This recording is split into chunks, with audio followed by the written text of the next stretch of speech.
On va passer au jeu symbolique. Alors, qu'est-ce que c'est que le jeu symbolique?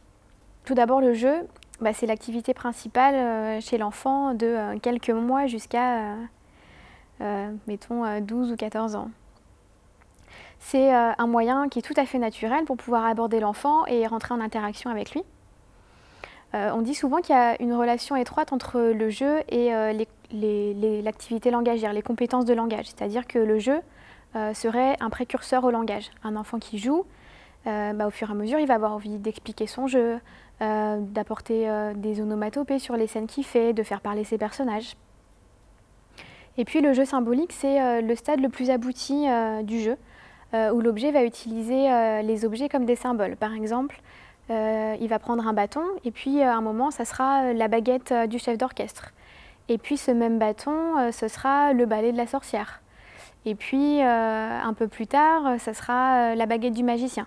Donc finalement, le bâton, ça devient un symbole pour pouvoir jouer avec.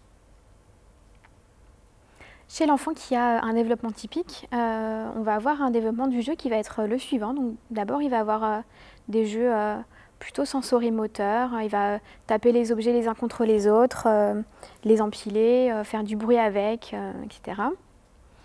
Et puis, il va commencer à imiter ce qui se passe autour de lui. Puis, il va s'intéresser au jeu de cause à effet. Donc voilà, si je fais rouler une balle sur la table, elle va tomber. L'enfant va ensuite arriver à un jeu plus fonctionnel, c'est-à-dire qu'il va pouvoir faire jouer des petits personnages ensemble, reproduire des scènes de la vie quotidienne, les faire parler.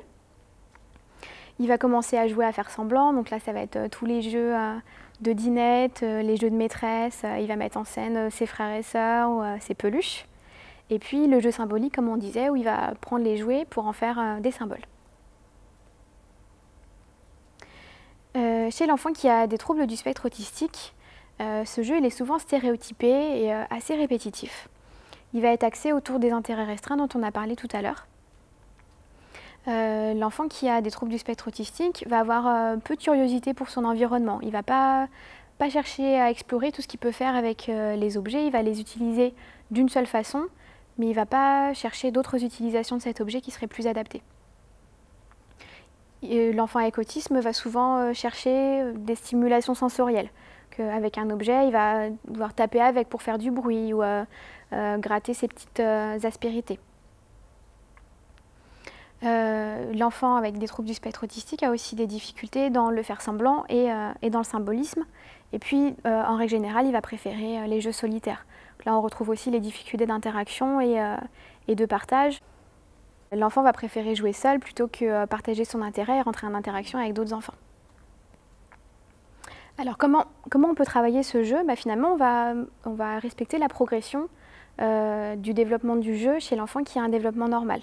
On va partir du jeu sensorimoteur, le jeu fonctionnel, pour arriver petit à petit à un jeu plus symbolique. On va commencer avec des jeux très très simples. Ça va être juste se lancer une balle, juste jouer très simplement avec des personnages, des scènes très simples. On pensera aussi aux jeux sociaux, physiques, par exemple les chatouilles, les chansons, soulever un enfant, le balancer, le faire tourner. Ensuite, on pourra passer au cube, au ballon, au puzzle, les jeux que font les enfants à la maternelle finalement.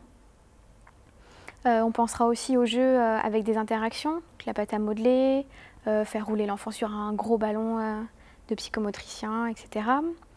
Faire des scènes très simples avec des personnages, donc vraiment des scènes que l'enfant fait toute la journée chez lui, donc le bain, manger, se préparer pour aller à l'école, s'habiller, le moment du coucher. Et puis après on pourra arriver aux jeux de société avec des jeux de plateau.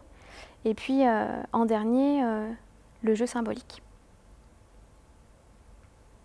Voilà quelques exemples de jeux, donc des jeux très simples au début, des puzzles, des jeux de ballon, toujours les Playmobil.